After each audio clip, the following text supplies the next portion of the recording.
Bonjour à tous. Dans la formation précédente, nous avons créé deux éléments. Un élément pour surveiller notre agent et un deuxième élément pour avoir des informations sur la taille du disque utilisé. Vous vous rendez bien compte que si jamais il y a un souci, si l'agent ne répondait plus au ping ou alors si tout l'espace du disque était utilisé, il y aurait un problème.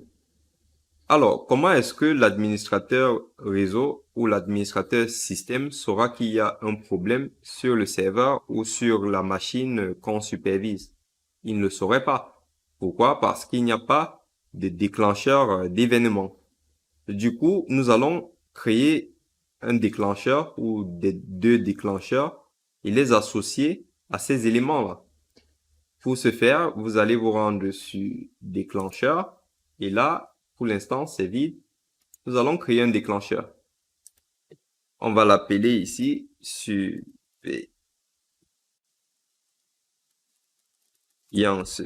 machine. On va spécifier que c'est le ping. OK.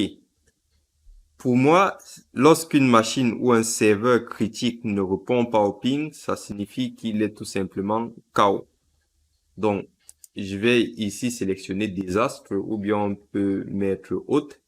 Mais pour moi, si c'est un serveur critique, vous mettez la priorité maximale afin que l'administrateur système puisse rapidement résoudre le problème. Une fois que c'est fait, on va donc sélectionner l'expression. Alors, pour l'expression, on va, déjà c'est pas ici, donc élément plutôt. Donc, l'autre c'est bien DC0. L'élément qu'on souhaite associer, c'est Zabbix agent ping. Voilà. Ensuite, on va choisir les fonctions. Pour choisir les fonctions, je vais me rendre sur la procédure officielle.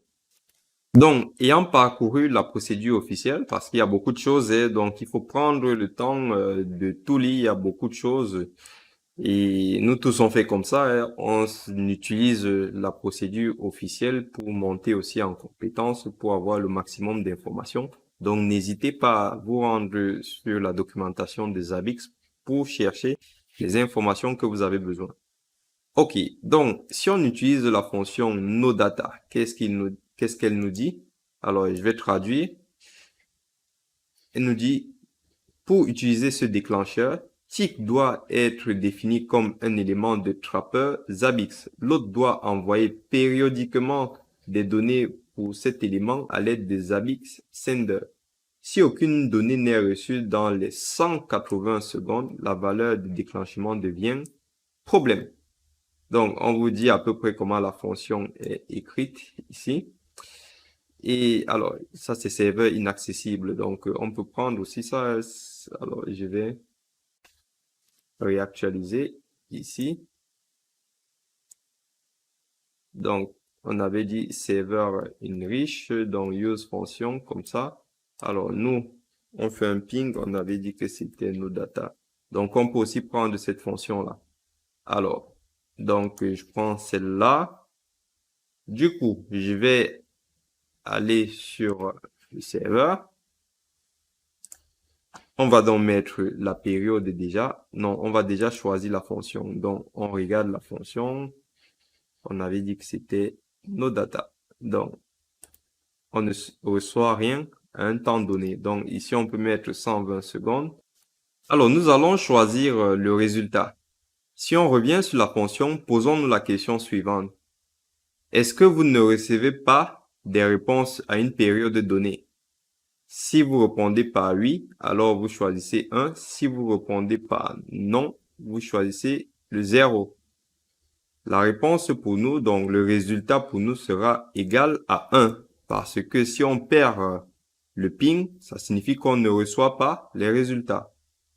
Du coup, je fais mon insertion, je clique sur ajouter et voilà, j'ai créé mon déclencheur.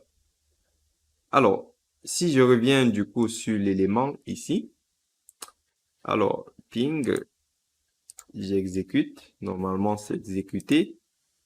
Alors, je viens dans mes dernières données. Donc, tout est bon. et j'ai bien ma valeur ici.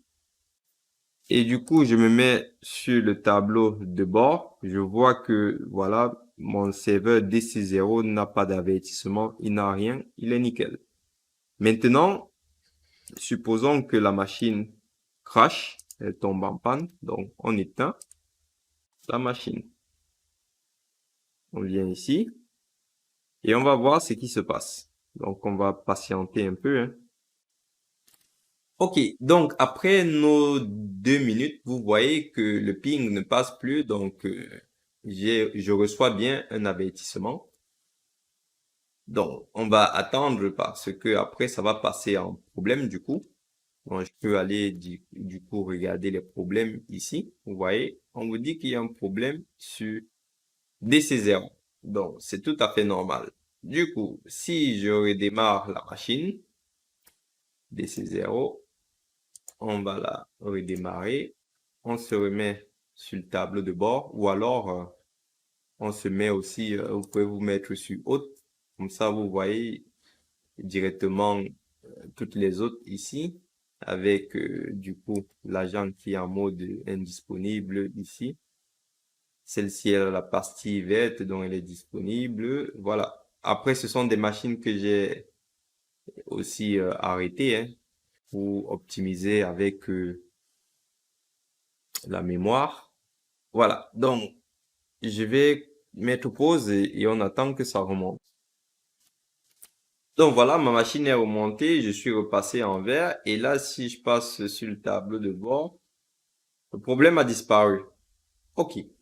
Donc vous avez vu comment on crée un déclencheur et si c'est bon pour vous, c'est bon pour moi et je vous dis à tout de suite pour la suite.